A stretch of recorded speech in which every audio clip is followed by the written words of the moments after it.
Okay, Assalamualaikum warahmatullahi wabarakatuh. Hari ini kita akan belajar operasi asas aritmetik yang melibatkan integer. So, hari ini kita akan belajar hanya dua operasi asas sahaja, iaitu penambahan dan penolakan. Okay. Untuk penambahan integer,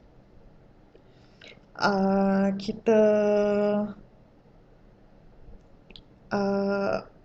akan menggunakan dua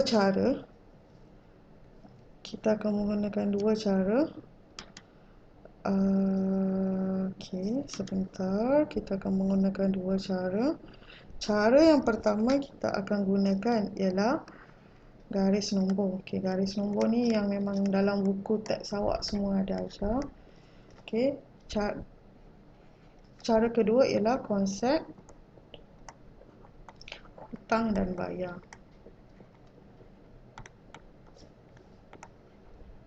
Okey. Okey. Kalau garis nombor,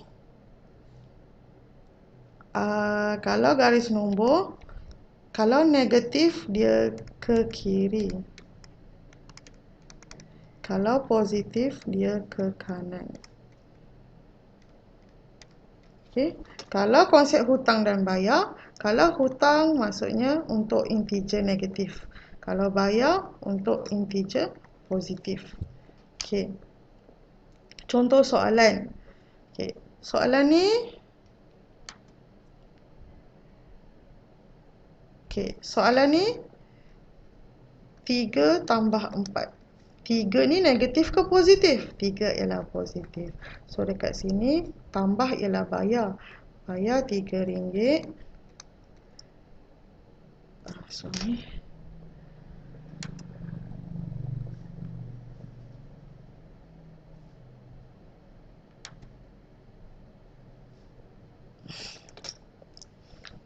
Bayar RM3, yang ini ialah bayar RM4.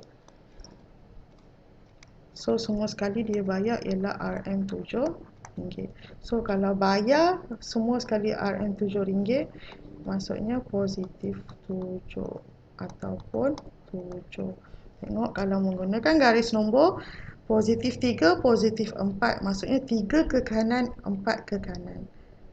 Okey, 3 ke kanan, 4 ke kanan. So jawapannya akan dapat 7. Okey. Contoh soalan 2. Okey, contoh soalan 2. Okey. Negatif 3 tambah 4. Okey, negatif 3 tambah 4, negatif ialah hutang. Awak hutang RM3. Tapi awak bayar RM4. So dekat tangan awak mesti ada baki RM1 lah. Bila ada baki RM1 dekat tangan, maksudnya positif 1. Okey. Awak hutang RM3, awak hutang dengan kawan awak RM3, awak bayar dengan kawan awak RM4. So ada baki 1. Bila ada baki 1 dekat tangan, maksudnya ialah positif 1. So kalau gunakan garis nombor 3 ke kiri, kemudian daripada 3 ke kiri ni 4 ke kanan semula daripada sini. So tengok contoh. 3 ke kiri, 4 ke kanan. Okey, so jawapannya ialah 1. Okey, contoh 3. Okey, yang kali ini pula ada kurungan, ada pertembungan operasi tambah dan negatif. So kalau sebeginilah, kita kena tahu satu lagi ilmu, iaitu sekiranya dua-dua operasi bertembung seperti ini, awak kena faham sama jantina. Kita sebut jantina senang. Sama jantina, lain jantina.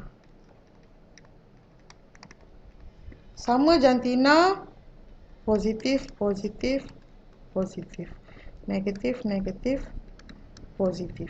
Kalau sama jantina, dia akan jadi positif. Kalau lain jantina, negatif, positif, negatif. Positif, negatif, negatif.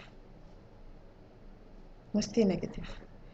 Sama jantina, positif. Lain jantina, negatif. So, macam ni lain kan? Tambah dan tolak. So, 3 tambah dalam kurungan 4. So, 3 ni lain jantina. So, dia akan jadi negatif. Okay. So, dekat sini bermaksud apa? Bayar RM3. Kemudian, hutang RM4. So, kita bentuk cerita dia beginilah.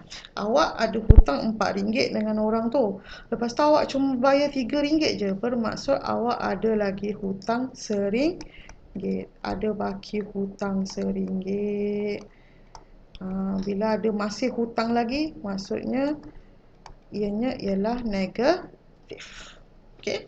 So, kalau menggunakan garis nombor, 3 ke kanan, 3 ke kanan, kemudian 4 ke kiri.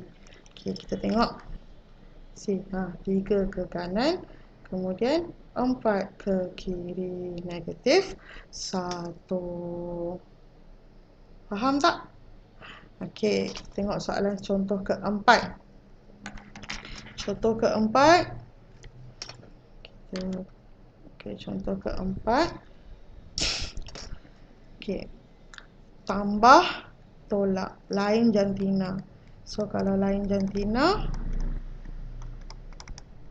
dia punya jawapan ialah negatif lah. So, kita salin semula. Negatif 3, negatif. Tambah, negatif 4. So, negatif 3, tambah, tolak, tolak 4. So, dekat sini ialah apa? Hutang RM3.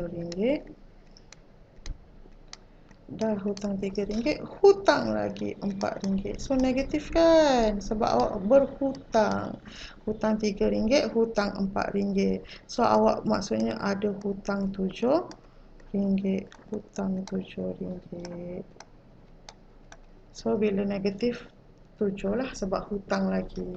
So, kalau dekat sini konsepnya ke kiri 3 kali, ke kiri 4 kali.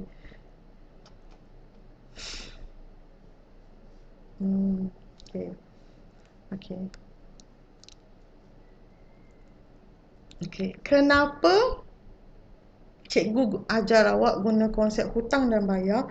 Sebab takkan setiap kali awak nak kena lukis garis nombor. So, dekat sini cikgu akan ajar awak konsep hutang dan bayar tu supaya menjimatkan masa lah. Cara tu lebih cepat. Okey, kita tengok soalan ni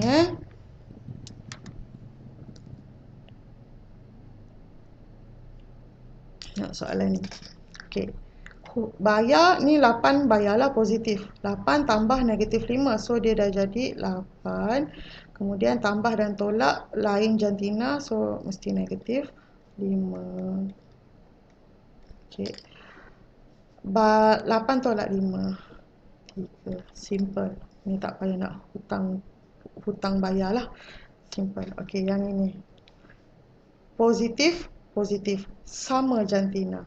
So, positif. Negatif 8, positif, positif, positif 5. Okay. Kat sini apa maksud dia? Awak ada hutang RM8, tapi awak cuma bayar RM5 sahaja. So, awak ada hutang lagi RM3. Okey, kalau yang ini. Positif, negatif. Lain jantina. Perempuan, lelaki tak boleh duduk sama-sama. So, ini adalah perbuatan negatif. So, 5. Negatif 8, negatif 5.